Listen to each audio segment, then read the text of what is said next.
2025 পদ্ধতি অনুসারে death certificate West Bengal download করার জন্য আপনাকে গুগলে সার্চ করতে হবে জন্ম মৃত্যু তথ্য অথবা West Bengal death certificate download. তারপরে এই যে সাইটটা আসবে এটা এরকমভাবে খুলে যাবে।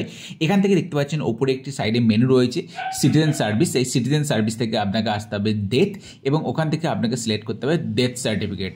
তো ডেথ সার্টিফিকেট সিলেক্ট করার পরে নেক্সট পেজে দেখতে পাচ্ছেন আপনাকে মিউনিসিপ্যালিটি থেকে বা পঞ্চায়েত থেকে যে অ্যাকনোলেজমেন্ট নাম্বারটা দেওয়া হয়েছিল ডেথ সার্টিফিকেট রেজিস্ট্রেশন করার সময় সেই অ্যাকনোলেজমেন্ট নাম্বারটি প্রপারলি এখানে টাইপ করে আপনাকে করতে হবে এই যে অপশানটা সার্চ বাটনে। তো সার্চ বাটনে ক্লিক করার সঙ্গে সঙ্গে যে নাম্বারটি দিয়েছিলেন মোবাইল নাম্বারটি তাতে একটি ওটিপি চলে যাবে, যেটা এখানে টাইপ করে আপনাকে সাবমিট করতে হবে। যদি এখানে ওটিপি না আসে ওটিপি আবার পাঠাতে পারেন।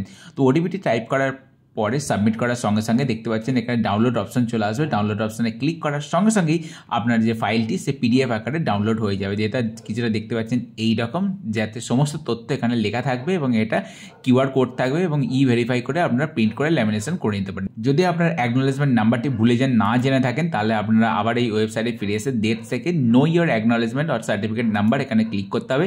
ক্লিক করার সঙ্গে সঙ্গে নেক্সট পেজে যিনি ব্যক্তি মারা গেছেন যার সার্টিফিকেট ডাউনলোড করতে চাইছেন তার নাম, পাশে স্পাউস নামের জায়গায় তিনি যদি মহিলা হন তার স্বামীর নাম, তিনি যদি পুরুষ হন তাহলে তার ওয়াইফের নাম এখানে দিতে হবে। তারপরে তার মায়ের প্রথম নাম এবং তার পিতার প্রথম নাম এবং তার মোবাইল নাম্বারটা দিয়ে সার্চ করলে এখানে তার ডিটেলস যেটা ম্যাচ করছে সেটা দেখিয়ে দেবে এবং তার যে অ্যাকনোলেজমেন্ট নাম্বারটা এখানে দিয়ে দেবে। এখানে অ্যাকনোলেজমেন্ট নাম্বার থেকে সেটি কপি করে নিয়ে ওখানে ডাউনলোড সার্টিফিকেটের জায়গায় পেস্ট করলে আপনারা ডাউনলোড করে নিতে পারবেন এই মৃত্যু সার্টিফিকেটটি। তো এটি ছিল এই পদ্ধতি 2025 অনুসারে। ধন্যবাদ।